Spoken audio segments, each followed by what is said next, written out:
Nós vamos estar falando sobre, não só sobre o divórcio e casamento em si, né? Como muita gente acha que tem que ir direto ao ponto. Muitas pessoas não entendem a importância e a dimensão desse assunto. Esse assunto ele é simplesmente vital, porque não é uma situação que é fácil de se resolver e deixa para depois, né? Depois a gente resolve, não é assim. Então, esse é um assunto que precisa ser tratado desde a infância, né? Nós falamos sobre, nas participações passadas, nós já falamos de quê? Nós falamos, por exemplo,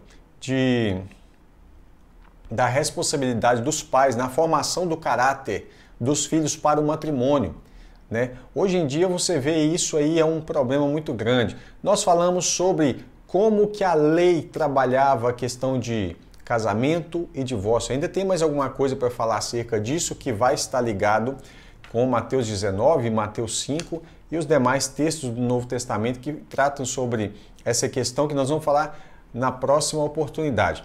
Agora, muitas pessoas elas são imprudentes. Por que imprudentes? Quando Paulo fala em Romanos 7, ele está falando sério. Ele diz assim, eu estou falando para aqueles que conhecem a lei.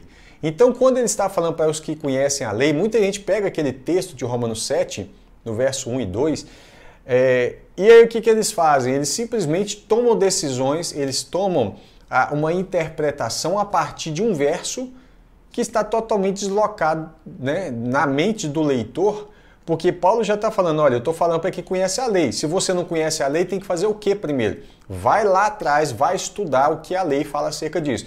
Então é por isso que nós estamos trabalhando nessa trajetória de falar o que a lei fala sobre divórcio, sobre casamento, sobre o namoro, sobre a preparação dos filhos para o relacionamento, né? Então, geralmente quando as pessoas tratam divórcio e casamento, eles fazem um debate muito superficial. Eles não vão na lei tentar entender isso e eles não conseguem perceber que quando Jesus é abordado, eles estão ali tentando saber qual é a interpretação daquele mestre, ou seja, qual é a influência de escola teológica que ele tinha, se era de Hillel ou de Shammai. Nós vamos estar falando isso mais para frente, tá? E, claro, na próxima oportunidade, a gente já está agora praticamente encerrando, né? Nós temos aí um estimativo de fazer cerca de 4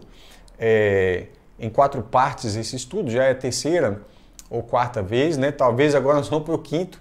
Então, para a gente fazer a conclusão de tudo isso.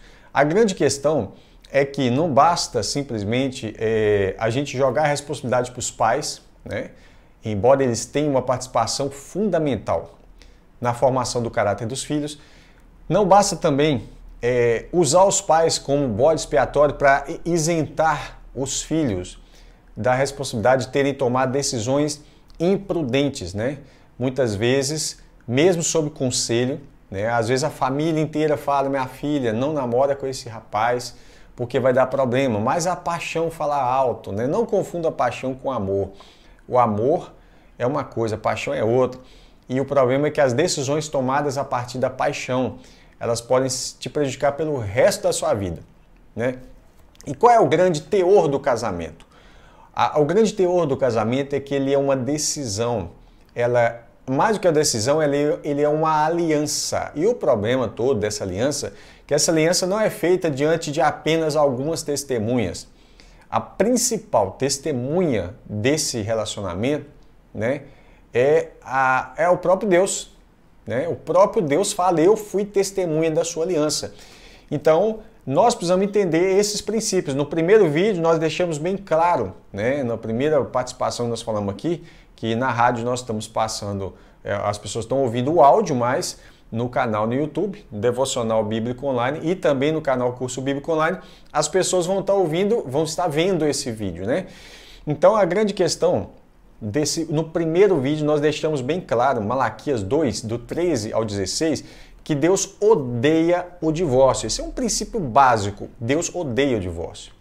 Então não tem como um cristão amar o divórcio, não tem como um cristão promover o divórcio, não tem como um cristão ignorar que o divórcio ele é traumático, ele é danoso, né? E é claro que nós vamos falar sobre aquele debate de Jesus, no próximo vídeo, nós vamos estar falando sobre isso, mas as pessoas elas pegam e estão indo para dois extremos, né? Alguns vão para um extremo e outros vão para o outro. Uma parte de extremistas são aqueles que estão pouco preocupados com a doutrina bíblica, estão pouco preocupados com o que realmente de fato legitima um divórcio, e o outro extremo é aquele que também estão um pouco preocupados se estão ignorando um fato que é apoiado pelas Escrituras, tá? Então, ambos os extremos eles são danosos e a gente vai estar trabalhando isso aqui na próxima participação nossa.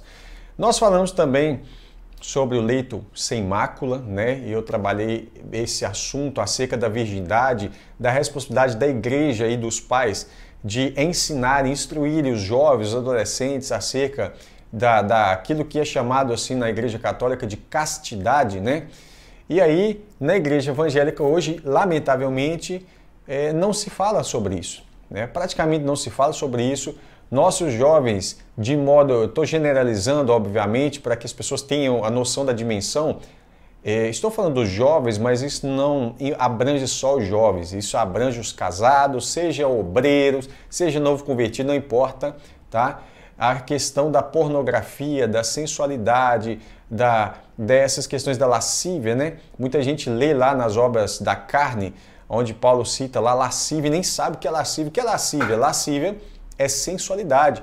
Quando a pessoa ela tem o propósito de expor o seu corpo, né? Qualquer parte do corpo que a pessoa quiser expor, ou não é expor simplesmente mostrando a pele, mas mostrando também as curvaturas e tudo mais que puder ser algum instrumento de sensualidade para chamar atenção na área sexual. Então, e por outro lado você tem também a cobiça, porque a sensualidade tem o propósito de promover a cobiça.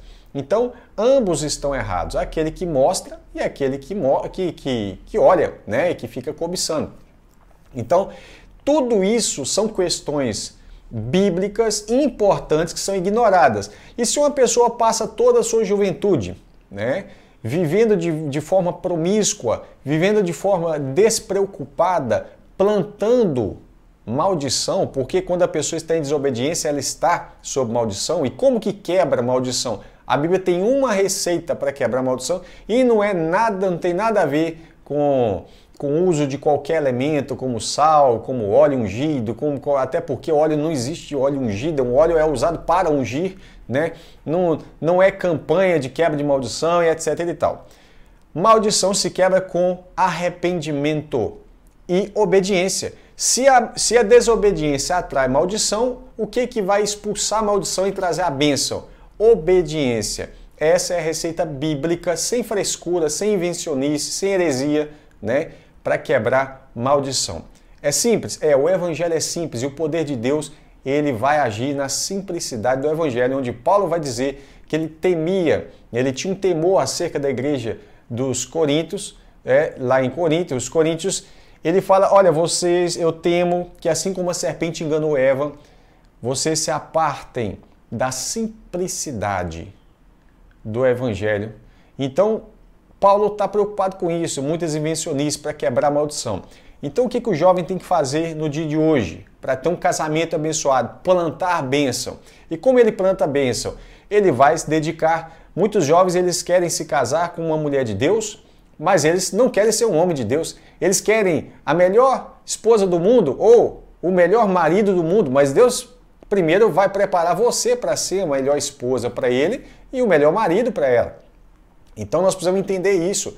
O que nós estamos plantando e o que nós queremos colher, né? Muitas pessoas irresponsavelmente entram no relacionamento, entram no casamento e aí o que vai acontecer? Vai simplesmente ruir porque estão fora do propósito de Deus, estão plantando só coisas erradas, coisas que não agradam a Deus, tá ok?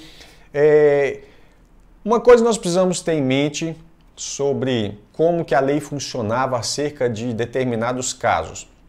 Eu vou falar sobre isso. Seria o caso ali, por exemplo, de Maria e José. Maria e José estavam prometidos em casamento.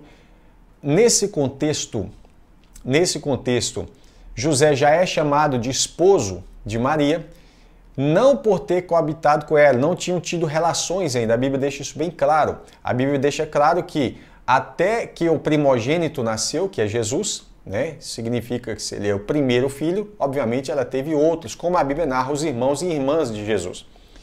Mas até que o primogênito nascesse, Maria permaneceu virgem. Isso é, José, apesar de esposo de Maria legitimamente, ele se abstém de tocar nela para que nascesse o Santo de Deus. Esse é nosso Senhor e Salvador Jesus Cristo. Mas esse tipo de contrato, ou esse tipo de relacionamento onde o José já pode ser chamado de esposo, apesar de não terem tido ali a lua de mel, vamos dizer assim, ele funcionava no Oriente Médio da seguinte forma, muito mais profundo do que aquilo, é parecido, mas não é só isso. Muito mais profundo que aquilo que a gente chama de noivado. Porque o noivado, ele se dissolve com muita facilidade. A pessoa está noiva hoje e daqui a pouco já não está mais. E para nós isso não é nenhum escândalo, mas naquele tempo sim. Quando a pessoa estava prometida em casamento, eles fizeram aquele acordo, né? E havia ali toda uma negociação de permissão, onde o noivo e o pai da noiva, que é o cabeça dessa mulher, enquanto estiver debaixo do teto do pai, o cabeça da casa é o pai. A partir do momento em que ela sai e vai para a casa de um outro, que é o marido, no caso, ele será então o cabeça dela.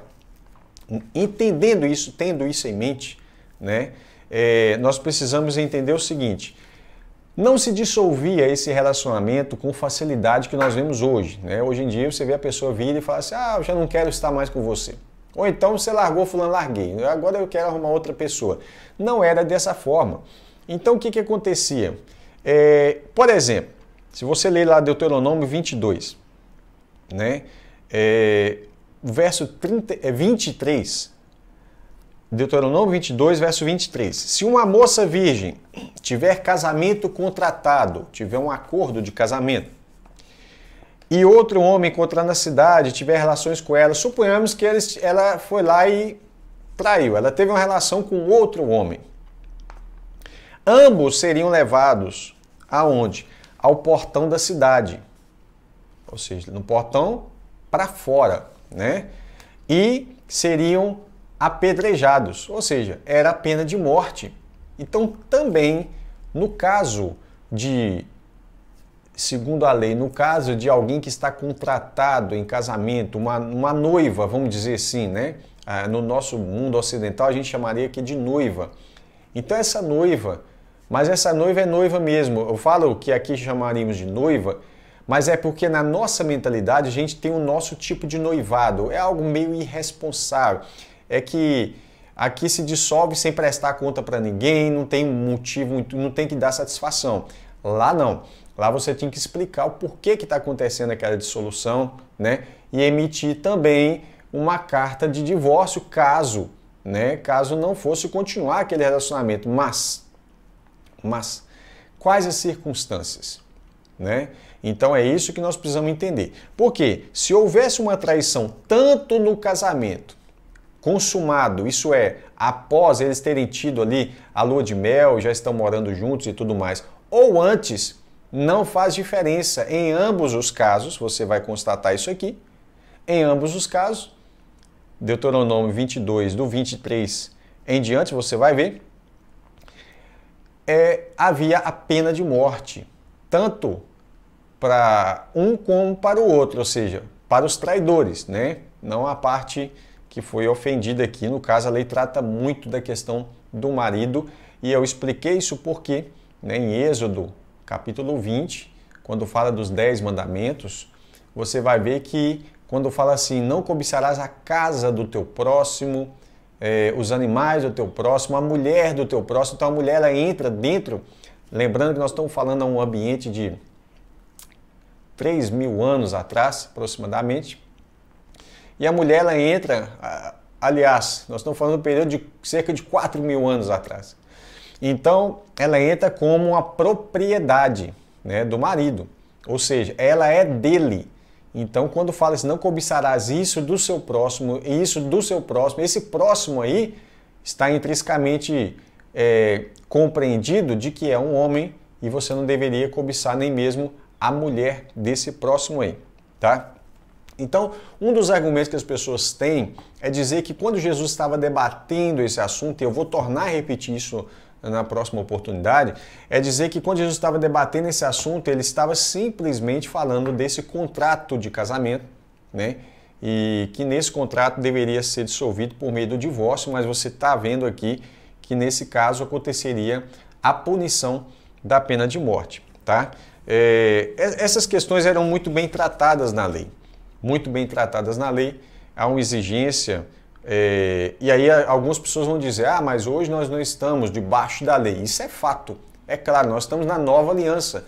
E por que estamos estudando acerca da lei sobre isso? Porque quando Paulo vai tratar esse assunto lá no Novo Testamento, ele fala, eu estou falando com quem conhece a lei. Então não faz sentido nenhum a gente debater esse assunto ignorando, ou seja, sendo desconhecedores do que a lei fala acerca disso. Então, depois que tivermos a compreensão da lei, poderemos ir para o debate de Cristo e para os argumentos do apóstolo Paulo, a qual Deus instituiu para ser um daqueles que estariam fundamentando a doutrina dos apóstolos, o ensino apostólico que é base para a igreja, tá ok? Então, nós falamos também sobre o caso de viúva. É normal nós termos uma regra, né? Ficou viúva, pode casar. Mas eu mostrei que existe um caso de viúva que ela não poderia casar de novo. Isso aí eu peguei o exemplo lá de 1 Timóteo 5, verso 11 e 12, mas eu peguei o capítulo todo, seria bom você ler o capítulo como um todo, onde você vai ver que há uma exceção ali de uma viúva que ficaria sendo sustentada pela igreja, ok? Ela passa agora a ser o que? Ela não tem nem o seu pai como cabeça dela mais, evidentemente porque o seu pai já faleceu, ela estaria com pelo menos 60 anos de idade, e também ela não teria o marido como cabeça, então ela assumiria permanentemente a condição de ter um único cabeça sobre ela, que é Cristo. Nessa situação, ela fez uma aliança permanente até a morte. E aí ela não poderia casar de novo. Em troca disso, vamos dizer, se colocar uma palavra mais correta, né? Quando isso acontecia, ela seria então sustentada por esse cabeça. Quem é o cabeça? Cristo. E como que Cristo vai sustentar ela? Por meio do seu corpo, porque Cristo é o cabeça da igreja. Então, se Cristo é o cabeça, o corpo de Cristo é a igreja. Então, a congregação vai fazer o quê? Vai sustentar ela e ela vai ficar agora à disposição desse cabeça sobre a vida dela. E ela vai fazer o quê? Ela vai ficar em rogos e orações, intercedendo pelos irmãos, aconselhando, sendo literalmente uma pessoa totalmente dedicada, absolutamente dedicada à obra do Senhor e aos santos da igreja. Eu sei que talvez você nunca ouviu falar sobre isso, né? Não é do interesse de muitas igrejas expor esse tipo de ensino, alguns por falta de conhecimento, a grande maioria por falta de conhecimento bíblico mesmo, e alguns porque não é conveniente, né, para muitas igrejas meter a mão no bolso e sustentar aquelas que são verdadeiramente viúvas para que elas possam ajudar no ministério. Eu queria falar sobre um caso específico aqui também, onde em Números, né, capítulo 5, do verso 11 ao 31, a Bíblia fala sobre uma circunstância onde havia uma espécie de desconfiança vinda por parte de aquilo que é chamado no texto bíblico de espírito de ciúmes. Esse espírito de ciúmes, na verdade, não é um espírito mau, tá? Muita gente pode confundir.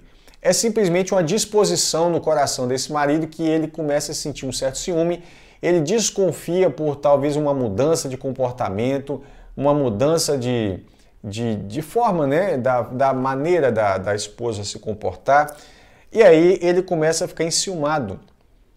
Qual é o procedimento? O que ele deveria fazer? Simplesmente emitir uma carta de divórcio? Porque ele desconfia? Não. Vamos levar para que Deus possa fazer esse julgamento, porque isso vai ser mais justo, não é isso? Então, Números, capítulo 5, verso 11 ao 31, vai falar sobre isso, porque se aconteceu um adultério, mas isso foi oculto aos olhos dos homens, como que vai resolver isso agora? Para e pensa, né?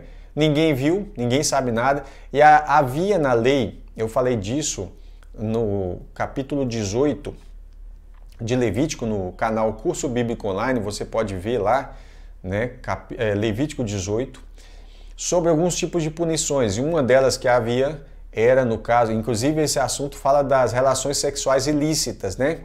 Capítulo 18 de Levítico.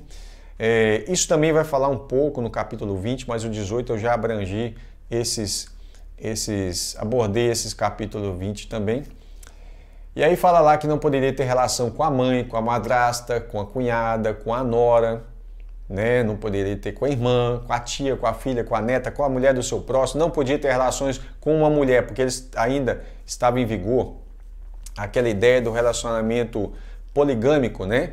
Isso aí vai durar por muito tempo, né?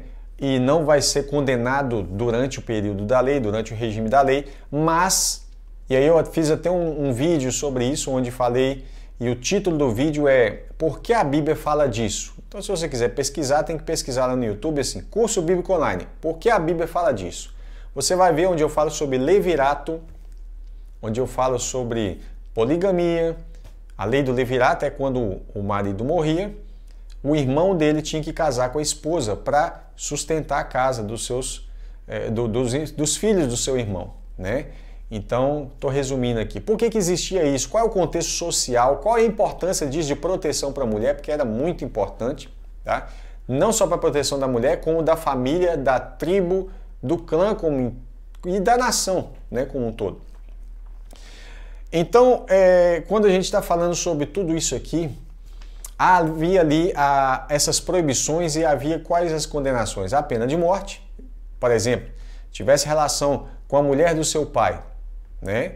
Na lei era a pena de morte. Agora, e no Novo Testamento, como Paulo vai aplicar isso na igreja de Corinto? Porque em 1 Coríntios 5, verso 1, né, se você quiser ler o capítulo todo, trata disso, você vai ver que havia um rapaz que ele teve relação com a mulher do seu pai. Isso é uma madrasta, né? Ou talvez, pode ser que seria ainda, por causa do período de transição entre a antiga e nova aliança, seria ainda uma concubina, tá? Mas aí o que vai acontecer? Se fosse no período da lei, isso aconteceu antes da lei com Rúben, que ficou com Bila, que era concubina de Jacó, né? E aí Jacó vai simplesmente tirar a bênção da primogenitura de Rúben e passar ela para José, né, e os filhos de José. Você vai ver isso em Crônicas, 1 Crônicas, você vai ver isso. E também uma parte vai passar para Judá em relação ao governo, a autoridade sobre as tribos. Então, você vai ver que durante a lei, isso era pena de morte. No Novo Testamento, como isso vai ser aplicado? Não vai aplicar a pena de morte, certo? Então, como que Paulo fez? Aconteceu uma pena bem semelhante ao que acontecia no Antigo Testamento, quando não era aplicada a pena de morte. Você tinha outros casos aqui, por exemplo, no caso de ter relação com a mulher durante a menstruação. Isso era proibido expressamente. Não poderia ter relações sexuais com a mulher durante a menstruação. Então, qual é a pena? A pena não era a pena de morte aplicada pela congregação. Ela era uma pena do carete. O carete seria o quê? Uma pena onde, em alguns casos, ela poderia ser aplicada como pena de morte. Em outros casos, ela era aplicada como uma exclusão da comunidade. A pessoa seria expulsa do meio do povo e isso está totalmente desligado da aliança com Deus. É praticamente aquilo que acontecia, não sei por que não acontece mais, nas igrejas, que era a ideia da exclusão em casos onde a pessoa cometia pecados graves, vamos dizer assim, e ela simplesmente não se arrependia. Então, quando ela não se arrependia diante da congregação, ela era simplesmente desligada, né, do hall de membros daquela congregação. E aí, ela, para retornar, precisava demonstrar fruto de arrependimento, confessar com seus lábios que ela estava arrependida. No caso do carete, isso vai acontecer, mas muitas vezes o próprio Deus ia e fala, eu me levantarei contra este homem. Então, o próprio Deus aplicaria a pena de morte, como aconteceu várias vezes. Deus, por exemplo, fez isso com os filhos de Arão, quando foram queimar fogo estranho, né? Nadab e Abiú, e aconteceu com os filhos de Eli, Hofni e Finéias, aconteceu em várias circunstâncias onde o próprio Deus aplicava a pena do carete, e aí você tem, eu escrevi um artigo sobre isso no nosso site, né? Essa semana, inclusive, cursobiblicoonline.com.br, tem lá a pena do carete, onde eu pego os comentários de André Churaqui, que era um judeu vice-prefeito de Jerusalém, e por ser vice-prefeito, conhecedor profundo da cultura, né, e da língua, do idioma, de tudo aquilo ali.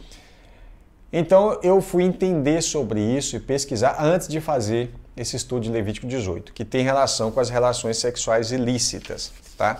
Estou deixando essa informação para quem quiser estudar um pouco mais sobre esse tipo de pena.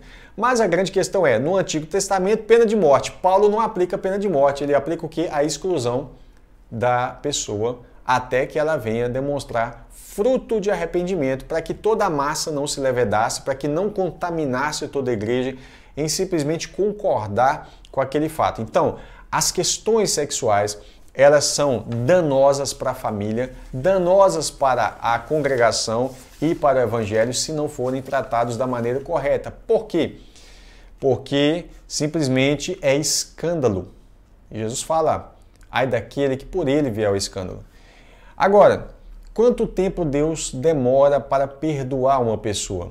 O mesmo tempo que essa pessoa demora para se arrepender. Uma vez, ora, que há arrependimento, por que não haver perdão?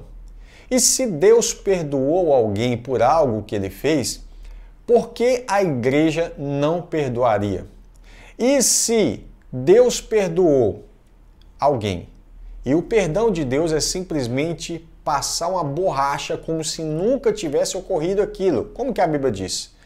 As coisas velhas se passaram e tudo se fez novo. É uma nova criatura. O relacionamento de Deus conosco é o seguinte, é daqui para frente. Isso é, se houver arrependimento. Se não houver arrependimento e confissão e conversão, ou seja, nós confessamos, a Bíblia diz, aquele que confessa e deixa alcança misericórdia. Ok? Se houver confissão, arrependimento genuíno, não é medo da consequência. Isso aí, essa tristeza por causa da consequência, é remorso. Isso não vai atingir o coração de Deus, não tem perdão. Né? Isso aí é uma coisa que simplesmente é engalobar, é inventar moda. A pessoa está com, eu tô arrependido, por quê? Porque agora eu vou ser preso, agora eu vou perder isso. Não. Isso aí é remorso. O que Deus quer ver em nosso coração é arrependimento, é tristeza pelo que nós fizemos e uma disposição em não fazer mais.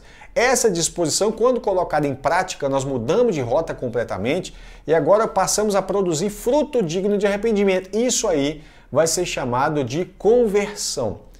Então eu pergunto, se Deus perdoa uma pessoa que cometeu adultério e ela se arrependeu genuinamente, ok? E a palavra de Deus diz assim, Jesus vai falar naquela oração conhecida como Pai Nosso, perdoai as nossas ofensas ou as nossas dívidas, os nossos pecados, né? Assim como nós perdoamos, ou seja, da mesma forma que nós perdoamos, eu quero ser perdoado.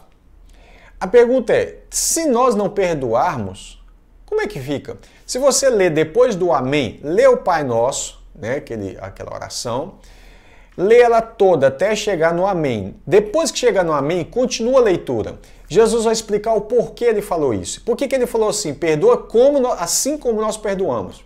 Ele disse, porque se perdoarmos aos homens as suas ofensas, também o nosso Pai Celestial, o vosso Pai Celestial, perdoará a vós. Ou seja, se você perdoar aos homens, Deus também te perdoa.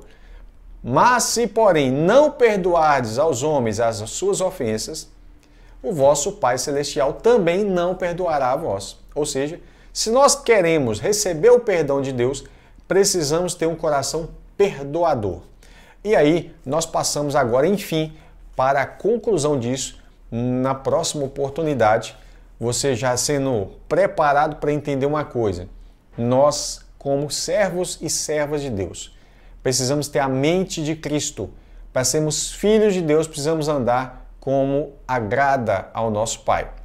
E o nosso Pai promete nos perdoar assim como nós perdoamos. Se nós não perdoamos, significa que nós também não estamos obtendo o perdão de Deus. Isso é muito sério. E aí, a partir desse princípio bíblico, é que nós vamos começar então a conclusão desse assunto sobre divórcio e casamento. Tudo bem? Eu queria agradecer a todos vocês que têm tido a paciência de acompanhar. E é óbvio, né, que é necessário a gente ter essa paciência para não tomarmos decisões precipitadas que podem influenciar e muito, não só em uma família, mas em várias, né, e pode ser danoso ou pode ser restaurador. Esperamos que seja restauração para a sua casa em nome de Jesus Cristo. Amém?